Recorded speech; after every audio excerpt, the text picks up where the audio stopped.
Hello mate, how's it going? And welcome on back to Football Therapy with me, your host Jan. How's it going mate? I hope you're doing well. Really do hope that. Welcome back to Chelsea News, which of course is the daily series here on the channel. I reflect on what's being said about Chelsea, giving you my thoughts on it. But as always, more importantly, asking for yours. I had yesterday off. I apologise. I didn't intend on doing so, but yeah, lately I've been going a little bit too hard, and I just sort of suffered the consequences without going into too much detail.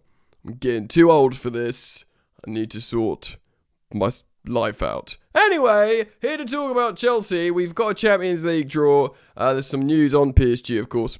Spoiler, you've probably seen. We've probably in the title of this video. We've got them in the Champions League. It was going to be them or Newcastle. I actually probably preferred PSG, and we've actually got the second leg at home, so some people would argue it's the ideal draw. There's been a little bit, of course, you've probably seen the finance stuff that's come out. Chelsea's suffering a massive loss. The largest ever pre-tax loss. Financial experts, Clear Lake Capital, really flexing their financial intelligence, I suppose. We're going to read an article Kieran Gildes published on that. I mean, I couldn't give two so-and-sos about Clear Lake not making money at Chelsea. I care about my football team winning matches, which is also what we'll kind of end on, because of course we've got a big game away at the Emirates. Huge opportunity to dent Arsenal's title hopes and ambitions, and just as, if not more importantly, get us some vital points in what is a top 5 race to qualify for the Champions League next season. So there's lots to get into, gang. I'm delighted to have you with me, even if I'm not running on all cylinders. I'm here to bring you the content. If you want to make me feel a bit better, please do consider dropping a like on YouTube and subscribing and giving me those 5-star ratings on your podcast platform simply by searching Football Therapy Podcast. You just add a podcast at the end. You can even watch it on Spotify. Thank you for taking just a little bit of time out of your day to give me your sweet love and affection by doing those little things. Alright, mate. Let's dive in then. So, champions! Chelsea discover Champions League round of 16 opponents. As you can see here on the screen, it's Dem Parisiens, the boys we slapped up in America last summer, and current Champions League quadruple holders, I suppose, Paris Saint-Germain. Yes, we slapped them up in the Club World Cup final 3-0. It was fun. It was comprehensive. We absolutely destroyed them. And to be fair, because it was either going to be them again or Newcastle. Now, I know Newcastle are out of sorts in the Premier League, but I've just got like they were saying on the Straight Out of Cobham podcast, we just seem to struggle against Newcastle sometimes. Like when they're on it, they can beat us up a little bit with Eddie Howe's team and the way they press and get physical. And I feel like maybe under the lights in the Champions League, which they're kind of putting all their eggs in that and the FA Cup basket. I don't know. The thing is with PSG, they've not really caught fire yet. Ousmane Dembele, has sort of been injured. I know Desiree Doué is looking really good, but they've sort of been all over the gaff a little bit. And they've not really got going yet. And I've seen this on X by @PSG INT. Fabian Ruiz is out for at least 2 weeks, meaning he will most likely miss both legs versus Chelsea in the Champions League. Now, Fabian Ruiz is a really, really important player, and actually I heard on the Totally Football European show, a different podcast. I listen to way too many podcasts. I recommend you do too. And while you're on your podcast platform, give Football Therapy Podcast a 5-star rating and a follow. Yeah, man, he's really, really important, Fabian Ruiz, so his absence could be huge. And, Palmer, little confidence builder. We obviously won man of the match in the final, player of the tournament in that competition, the Club World Cup. might be just the tonic to like raise their level, boost their confidence again against what is an insanely good team in PSG, but an eminently beatable team for Chelsea Football Club. Now, of course, this will be a huge test for Liam Rosenior, because of course it was Enzo Maresca that beat them in the final. But let's not forget, Rosenior has beaten PSG with Strasbourg. If you want the full context, I think at that point, PSG had already basically won the league. They were going for an invincible season, and they'd already lost a game at that just shortly before Strasbourg. So it was like, okay, well, we can stop completely going try hard in the league because we're not invincibles anymore, and we've got to win the title, so the treble or quadruple's on or whatever. So that might have been a little bit easier for Rosenior. I just want to give you that full context. It's not like they were sweating and needed the win, basically. I think it's fair that you highlight the situation. But Rosenior is still beating PSG with Strasbourg, and Chelsea have beaten PSG with the squad. And hopefully you can marry those two things together, and we can defeat them. The side of the draw is pretty gnarly, but at this point, it's the knockouts of the Champions League. I think should we beat PSG, it's Liverpool or Galatasaray. It's kind of fine for the quarterfinals, I think. And then after that, you're going to play super teams anyway. Do you know what I mean? So I'm kind of chill with it, really. Let me know your thoughts, and let's move on. Right, so I'm going to read some of this article here on the Daily Mail, from Kieran Gill, who's well informed generally as a journalist. You may have seen these accounts were published, and Chelsea are making huge losses. It's just funny, but I mean, we're going to learn about this. But remember, when these men arrived at Chelsea, Blueco, they said a lot of stuff, and they were highlighting how Chelsea was so poorly run financially, which is what we're about to highlight here. But they also said in terms of data analysis. Now, I do think the data analysis thing was true, and there is a lot to be learned.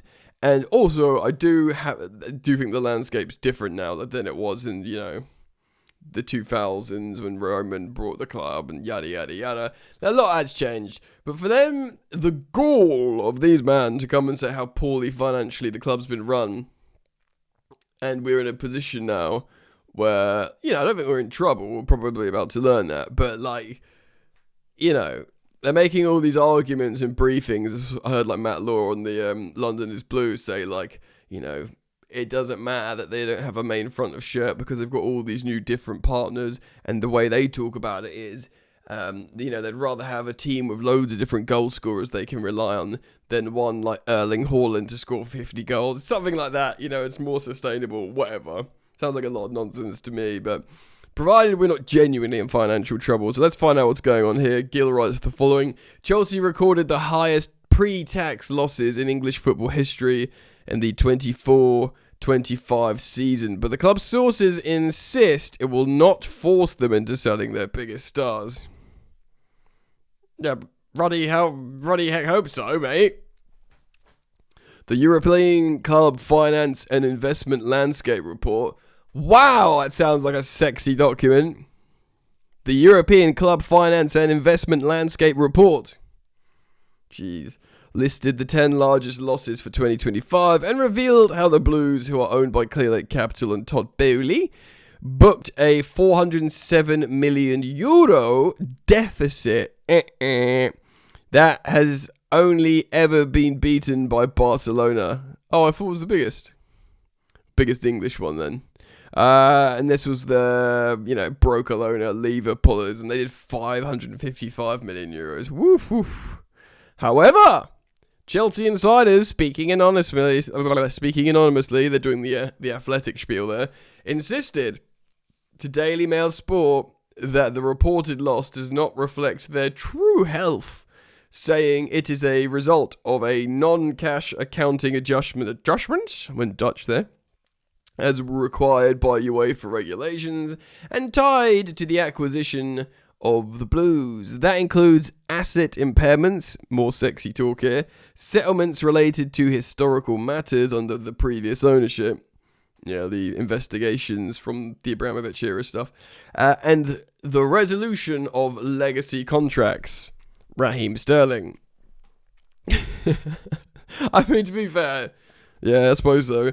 Those same sources, after an internal reset, the club is now profitable on a operating basis and aligned with UEFA as they expect to meet all the obligations under the new existing settlement agreement with European football's governing body. They entered into an agreement after previous financial breaches. Yeah, so without getting too complex here, UEFA were a little bit more angry because they were like, no, you can't sell the women's team, no, you can't sell the hotels, all that kind of stuff that the Premier League and the FA, or certainly other governing bodies, allow you to account for. UEFA never allowed that. So Chelsea were like, okay, we're sorry, and they're sort of working with them to reach a sustainable resolution. But that indeed has been the brief for long now, that they've been working with UEFA and they're not worried, and they're like, yeah, look, we're making money now. We're not going to do that anymore. Everybody happy. But are we? Crucially for supporters, Daily Mail Sport has been told there's no requirement for Chelsea to start selling key players like Palmer or Caicedo in order to meet regulatory thresholds. Well, that's good to hear. We are assured there is no financial pressure on them to offload any key members of the squad. They do not wish to lose, and that their approach to player trading will be strategic rather than reactive. Yeah, I mean, we're hearing other briefs like they'll actually have some cash to spend on new players if they want them. Chelsea have, I mean, also, like, we'd missed out on Champions League football for a couple of years, which had been massive. We've now back in Champions League football. We won the Club World Cup. We have made loads of revenue on certain sales, so I think that's not all taken account into, so UEFA's figures cover the 24-25 season when Chelsea were competing in the Conference League. There you go. Which they won. We won. A trophy is a trophy. They also finished fourth in the Premier League to return to the Champions League, but of course that's future finances to be accounted for. And then this is before winning the Club World Cup, so there you go. Chelsea's creative financing has helped their financial position in the Premier League, such as, there you go, the aforementioned selling the women's team and all that kind of stuff, but UEFA's don't allow that. They don't allow it. I don't care if Clearlake don't make any money. I genuinely don't. Look, whoever buys a football team now will want to make money. Yeah, they will want to. I can't actually wait out and I retract that statement. I suppose I do care if they make money, because if they don't, then they might get twitchy and start selling off our organs and asset stripping, which you've seen in football before. It's unsavory stuff, but I don't see it on the horizon at the moment. They do back themselves to sort of navigate their model in such a way where they can make money organically, basically. And look, the truth is, the Abramovich era was making losses all the time. It was all about just burning money, because Abramovich didn't have Chelsea to make money. He did it because he, loved football. I will never, no matter what people say about Abramovich and his, previous dealings, whatever, and whatever people's positions are on that, I refuse to believe he bought Chelsea as some sort of soft power vessel for Putin or Russia. I just no. He was a football fan. He had the opportunity to buy a football club in London. It was Chelsea. We benefited hugely. So yeah, look, in terms of the finances, I mean, they're arguing amongst themselves, this mob, aren't they? I still don't think truly Bilal Iqbali and Todd Bowley are besties like they used to. But ultimately, what do we want to see? We want to see wins. We want to see more trophies. Like last season, we had wins and trophies. We need more of that. We need lessons learned in squad building. And I think once enough of us has seen that, we could sort of accept what's happening. As well, I know I'm sort of digressing slightly off the finance story here. But in terms of harmony with one's owners, yeah, it's pretty ruddy rare. The amount of FSG out Liverpool fans there are, were maybe before their recent Premier League win again and Champions League win. The amount of, obviously, Glazers out and Ineos out and Man United. the Cronkies were getting it left, right, and centre as Arsenal owners for a long, long time until they sort of consistently were like, you know, second all the time. It'd be very interesting to see if they bottle, like, say, if they only win the Carabao Cup this season and more on Arsenal, it won't be interesting to see what their fans say. They might just turn on Arteta. But yeah, they've gone, the Cronkies, you know, sort of protest has gone quiet. Obviously, Spurs had loads, Levy, Enoch. Just generally, no one likes their football owners, do they? No, it's like not the most romantic for something so important to people of culture, community. You know, I heard Matt Law try and, I mean, I say it the other time, say it all the time, the Arrigo Sacchi quote. He said someone said once, which I thought was kind of sacrilege, how he forgot it was Arrigo Sacchi. But yeah, football's the most important of the non-important things of your life. So yeah, you feel like someone's taking control of that, I understand. And we'll see what happens. The main thing is we're not going to be in any financial breach or trouble, and we'll be in a position where actually, at the end of this season, certain players will be back from injury, more developed. You know, your Levo, Carl Wills, hopefully your Romeo Lavia's, your Stevaus, who sadly Stevaus out, Lavia's being reintegrated, Asugo's coming back. Of course, Penders will be available for recall. Giovanni Kenda is arriving. Emmanuel Omega is arriving. Like, the team will, you know, be demonstrably stronger in terms of players to choose from that they've already agreed to sign. But maybe we sign like a really high-profile left winger or something like that. So let's talk about Arsenal. Yes. So we're playing Arsenal next. They had a lovely time against those Tottenham people. Colin Wani scored. To be fair, it should have been 2-2 with that Gabriel non-foul. Not that it would have made a big difference, but to be 2-2, it would have seen it. It would have basically checked the colour of Arsenal's trousers and see how they would have reacted. Eze hadn't had a shot on target since the reverse fixture where he scored a hat-trick, and he scored 2 here. It's literally like he's not trying unless he's playing Tottenham. But Tottenham are just eminently bad. As you can see, the stats here would dictate that they only had 1 more shot on target, to be fair. And to be fair, that goal should have stood, so it should have been 6 goals and 6 shots on target each. But regardless, there's just no sort of defending Tottenham, is there? They're just not good. Gyökeres did have a nice time against Dragusin, though. But we're expecting it could be a very similar lineup, apparently, against Chelsea, is what you can see here. Don't know if Saka's completely fit to go, but probably something like this. I don't think Havertz is fit to start. Noni Madueke might come in if Saka's not fit to start, but I can imagine you'll see something very similar with this sort of 4-2-3-1 formation. But how will Chelsea line up? Ooh, well, this is what we're going to do now with a lineup builder. So, obviously, Robert Sanchez is in goal. In terms of absentees, Liam Rosenior did say in his pre-match press conference that Stevao's unavailable. Of course, Gyökeres still unavailable, but he's making good progress, actually, and they're pleased with him, as is Romeo Lavia. Sugo's back in training and is available for selection. Of course, Wesley Fofana suspended for this game. He did talk, about Levi Colwell's long-term rehabilitation looking pretty good. Let's go with what we know, shall we? Joao Pedro up top. Reece James is available. For me, you have to start Reece James against Arsenal now. None of this silly sod business. Reece James at right back. This is going to be a little bit tricky. It really depends on how he wants to set up, because he might do some sort of hybrid-y system. Caicedo is available this time against Arsenal, but he let's make this a 4-2-3-1 quickly. But he's 2 bookings away for the rest of the season, I think, for a 2-game ban. I think so. He's been getting way too many things. Santos has to play. It'll be the Kai Santos midfield pivot. Genuinely, I think it's going to be this. I think it's going to be this half space Enzo Fernandez left wing thing. I think it's going to be Palmer again, who are really trying to get into form, and therefore be Neto on the right hand side, who is probably our first choice over him. Well, and Garnacho, if Stevao's not available, if Gittins isn't available, which we know he's got a long-term injury, I genuinely think it will be that. I think it will be Hato. I don't think the Gusto at left back looks good at all. So Hato at left back.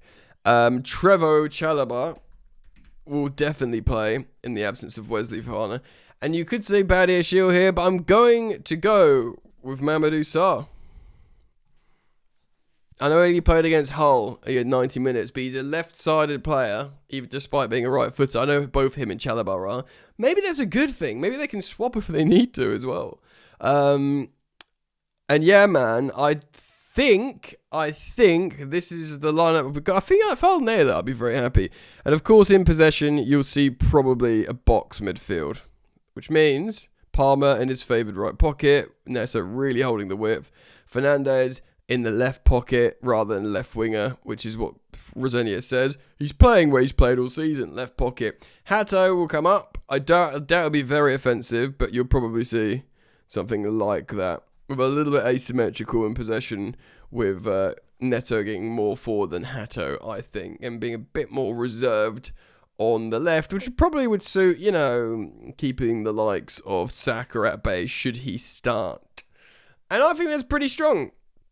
I'm going to do a score prediction here. It's going to be tough because it's away at the Emirates and they are very good, begrudgingly. And it's just super... Yeah, it's just super annoying, basically. Arsenal are good. We are very much still a work in progress, which has been, getting to the point where it's been too long now. You could say Arsenal and Arteta took a long, long time to get good, but they also had like a sort of stable ownership of sorts. This ownership have only really got their act together the last 2 seasons, and, that is up for debate in itself as well. They've still got loads of lessons to learn.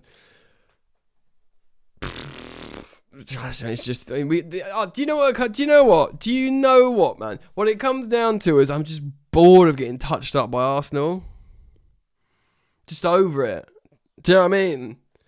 I finished top 5. I hate the fact how we, let a 2-0 lead against Leeds go against them. Leeds, dirty Leeds. I'll eat all that, but just do something against Arsenal at some point. At some point, do something against Arsenal. Look, to be fair, they dropped 2 points against us in the reverse reverse tie. Yeah, at Stamford Bridge, and we had 10 men, and we probably could have gone and won that game with 10 men. They kind of were happy to take the points and run towards the end, despite being a man up. If we just do that again, because they're so far into their project, if we just make sure they only get 2 points out of Chelsea, a draw, and, dent their title charges, I'll sort of take that now. I know we're at a different time, you always try and beat Arsenal, but if we can go to the Emirates, but I've seen a lot of Chelsea fans go, yeah, we lose, probably hopefully not be embarrassing, but not like the 5-0 a few years ago. When was that? Was under Pochettino? I think it might have been, because Havertz scored twice. Yucky. Don't do that, mate, don't do that. Yeah, bro, don't do that. Just go and win, and I'll be freaking delighted. Massive 3 points in the race for Champions League football, and really, really funny beating them at their gaff. Draw, and I will be happy. Just where we are, man. Sobering reality, where we are. Any type of non-embarrassing loss, I'll be disappointed. If we get embarrassed, I'll be fuming. There we are, but I'm going to go with a 1-1 draw. Joao Pedro to score again because he's the best, and not Gyökeres because we're going to outshine him. And maybe it will be probably a corner, a set piece. Gabriel off a corner, yeah, because that's just the kind of team they are. Let me know your thoughts though. Please do leave them down in the comment section below. I'm very grateful for all of your support, comments, for the likes on the video, for you subscribing to my YouTube channel, for going over to Spotify, searching Football Therapy Podcast and giving me a follow and a 5-star rating. Very, very nice. I like you very much. Yeah, sorry I'm not got the full vitality today, but it shall return. I'm on a cleanse. We will get there. And yeah, man, take care of yourselves.